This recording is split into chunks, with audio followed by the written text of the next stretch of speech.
The church bells rang that evening, soft and haunting, echoing through the fog that clung to the tiny southern town of Willow Creek.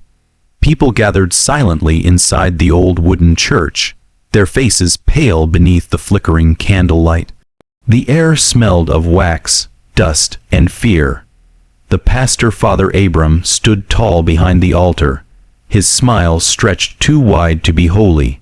"Tonight," he said, voice trembling with emotion, "we witness a sacred union, one that God Himself has blessed." The murmurs in the crowd fell into uneasy silence. Some whispered prayers, others simply stared at the veiled bride standing beside him. Her hands were shaking, her voice never came, and when Abram gently lifted the lace veil from her face, a shiver rippled through the room. It wasn't a stranger, it was his own daughter, Mary. Gasps echoed like thunder, yet no one moved. The choir began to hum slow and low, a sound that felt more like a warning than a hymn. The pastor pressed a ring on her trembling finger and whispered, "What is pure cannot be sin." Outside, lightning cracked across the dark sky. Inside, the townspeople lowered their heads not out of approval, but out of fear. The church had power here, and Father Abram's word was the law. Some say that night, the candles burned blue instead of gold. Some say a child cried from the shadows, though no child was seen. But everyone remembered the same thing, the way the pastor smiled when he kissed his daughter's forehead and declared, "This is the will of God." Hi, hello, if you're watching this right now, tell me which country or time you're watching from. And don't forget to subscribe, because what you'll hear next will make you question faith itself. Long before the wedding that stunned Willow Creek, there was the birth of the Church of Purity. It began quietly, a traveling preacher with a silver tongue and a Bible worn thin from use. Father Abram arrived in town claiming he'd been chosen after surviving a lightning strike. He said God had marked him for a new mission, to cleanse humanity of false virtue and restore the purity of creation. At first he was humble. He healed the sick with words and comforted widows in their grief. The town, desperate for hope, gave him everything: their faith, their money, and eventually their obedience. He built his church on the edge of the woods, where sunlight barely touched the earth.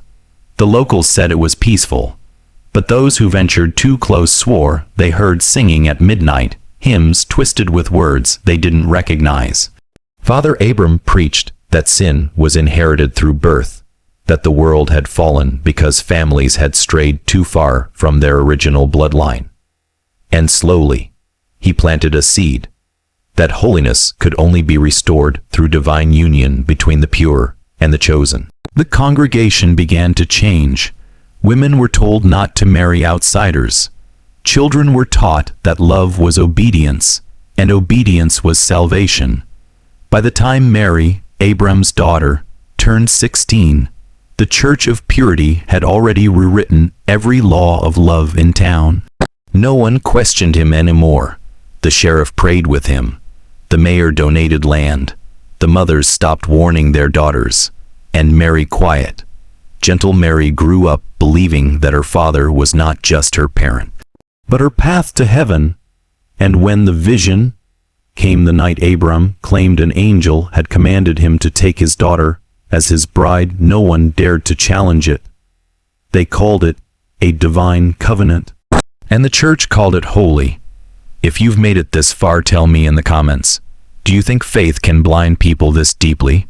Or was Willow Creek cursed long before Abram arrived? Subscribe, because the next part reveals how Mary was chosen and what it truly cost her. Mary Abram was born on a thunderstorm night, or so her father always reminded her. He would say, the heavens shook when purity returned to earth. From the moment she could walk, Mary lived inside the church walls, away from other children. Her toys were rosaries, her lullabies were hymns, and her stories were verses rewritten by her father's hand. He told her she was different, that she was born without sin, that her blood carried the mark of divine purpose. When she asked why other children could play in the fields and she could not, Abram would smile softly and whisper, because they are lost sheep. You are the shepherd's heart. By 12, Mary could recite every word of her father's holy text of purity, a book not found in any other Bible. It was filled with strange verses, teachings about keeping the bloodline clean, about God's sacred family, and about the eternal bond between Creator and creation. The congregation adored her. They called her the little saint. When she walked into the church, people bowed. Mothers pressed their babies to her hands, believing she carried blessings. But behind that reverence was fear, the kind that made people obey without understanding why. At night, Mary would hear whispers through the wooden walls, the elders praying for her to fulfill her destiny. Sometimes she caught her father staring at her too long, eyes filled not with love, but with possession. She didn't understand it then. When she turned 15, Abram began calling her the chosen one. He said the angels spoke of her in dreams. The blood that birthed you, he said, is the same blood that must bind you. She nodded, though her heart trembled. She didn't know what it meant, but she trusted him because to disobey her father was to disobey God. And so, Mary prayed for purity, not realizing that her own faith would be used to destroy her. It was the night the town would never forget. The candles in the Church of Purity burned with strange bluish flames, and the air felt thick, heavy as if the walls themselves were breathing.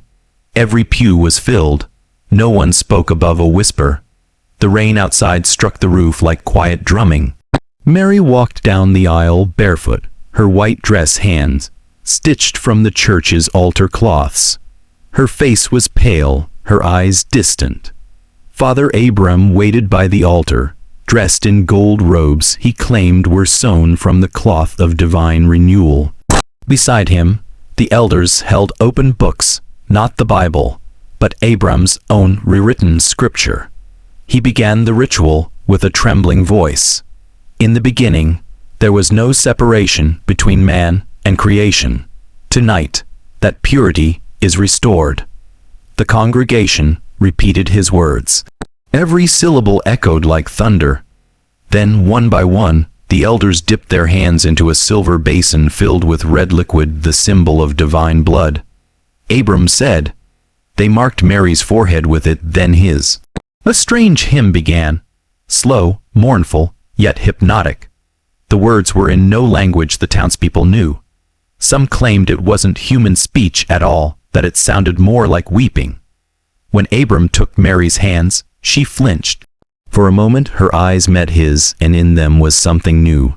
Not purity, not faith, but fear. The storm outside grew violent. The candles flickered wildly. Abram spoke the final vow. What God has united cannot be unmade by man. He placed a ring on her finger, forged from melted church bells, and sealed the ceremony with a kiss upon her forehead. No one applauded. No one moved. The choir's final note hung in the air like smoke. That night, the wind carried whispers through Willow Creek, whispers that the angels had turned their backs, and the Church of Purity had crossed a line that even heaven could not forgive. A month after the forbidden wedding, Willow Creek changed. The church bells no longer rang for prayer, they tolled at dawn and dusk, like warnings. The townspeople walked with bowed heads, afraid to speak of what they had seen. But rumors have a way of escaping walls, even the ones built by faith. It began with a stranger. A journalist named Elias Crow arrived from New Orleans, following whispers of a holy marriage that the church refused to discuss. He called it a curiosity, a small town miracle story. But the more he listened, the darker it grew. Locals avoided him. They pretended nothing unusual had happened. Yet, in the corners of taverns and through cracked windows, he overheard the truth. Children missing after church gatherings, families who vanished when they questioned Abram, and the mayor's son, last seen inside the Church of Purity at midnight. Elias started digging. The town's archives had no record of the church before 10 years ago. The land it stood on was listed as unclaimed swamp until Abram's signature appeared in ink blacker than coal. And when Elias visited the cemetery behind the church, he found graves without names, only symbols carved into stone, repeating the same spiral mark found on Abram's Bible. One night, he snuck into the church through the broken cellar door. The air smelled of mildew and iron. He found old photographs, girls dressed in white, each one younger than the last. Their eyes were hollow, their faces blurred, as if the photographs themselves resisted being seen. And then he heard it faint singing from above. He crept up the stairs and saw them, the congregation kneeling in a circle, chanting in unison. In the center stood Mary, motionless, her white dress stained with crimson around the hem. Father Abram's voice rose above them all. She is the vessel. Through her the world shall be reborn. Elias didn't stay to hear the rest. He ran into the night, but the next morning the sheriff claimed he'd never arrived. His belongings were found near the swamp, but his body never was. The morning after Elias vanished, Mary awoke to silence. No hymns, no bells, just the echo of her own heartbeat. The Church of Purity felt colder now. The pews were empty, the candles unlit. Father Abram had gone on a divine retreat. The elders said, but Mary could sense the lie. She felt it in the walls, in the way the air tasted of damp and rot. Days later, while cleaning her father's study, she found a hidden compartment beneath his desk.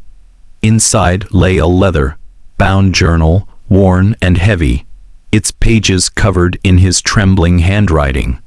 The words were not sermons. They were confessions. The lightning did not purify me, it changed me. The voice I heard was not God, but something older. To keep it silent, I must feed it purity, blood of my own blood. Mary's hands shook as she read. The journal spoke of sacrifices hidden beneath the church, of rituals meant to seal the covenant between Abram and the watcher of the storm. He had promised his daughter's life, her body, and her soul in exchange for power, miracles, and control over the townspeople's minds. She turned to the final page and saw something that made her stomach twist. A drawing of her, surrounded by spirals, labeled the final offering. That night, she couldn't sleep. She heard footsteps echoing down the hall, soft chanting from the basement. She crept to the cellar door and pressed her ear to the wood. Her father's voice whispered, "Tomorrow, she becomes eternal." Mary realized then she was never chosen for love or holiness. She was chosen to die. As dawn approached, she made her choice. For the first time, she stopped praying. Instead, she began to plan.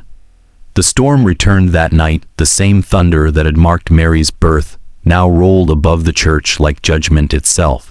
The congregation gathered once again, called by Father Abram for what he called the final purification. Mary stood at the back of the church, clutching her father's journal beneath her cloak. Her heart pounded with terror and resolve.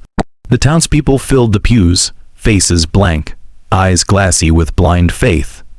Abram appeared at the altar in his golden robes, holding a chalice carved from bone.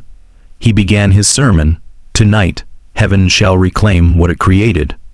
As he raised the chalice toward the ceiling, Mary stepped forward. Her voice trembled, but it carried through the silence. "No, Father, tonight God watches you burn." The crowd turned, stunned. Abram's face froze as she threw the journal onto the altar, the pages spilling open, revealing his confessions for all to see. Gasps and screams filled the air. The elders rushed forward, but Mary had already pulled the lantern from the wall. With one motion, she smashed it against the wooden floor. Flames erupted, crawling up the walls, devouring the curtains, swallowing the altar. Candles fell. The church bell began to toll on its own, as if announcing judgment. Abram tried to reach her, shouting, "You were meant to save us." Mary looked at him through the rising fire. "No," she said, her voice breaking. "I was meant to end you." The ceiling collapsed in a shower of embers. The storm outside howled. The people fled screaming into the rain, some claiming they saw a shadow rise through the fire, not Abram, but something darker. something ancient. By morning, the Church of Purity was nothing but ash and blackened stone. The swamp swallowed its ruins, and though the townspeople rebuilt their lives, none spoke of Father Abram again. Years later, travelers still say that when storms pass over Willow Creek, the bells ring faintly through the thunder, and a young woman's voice whispers, "Purity was never holy."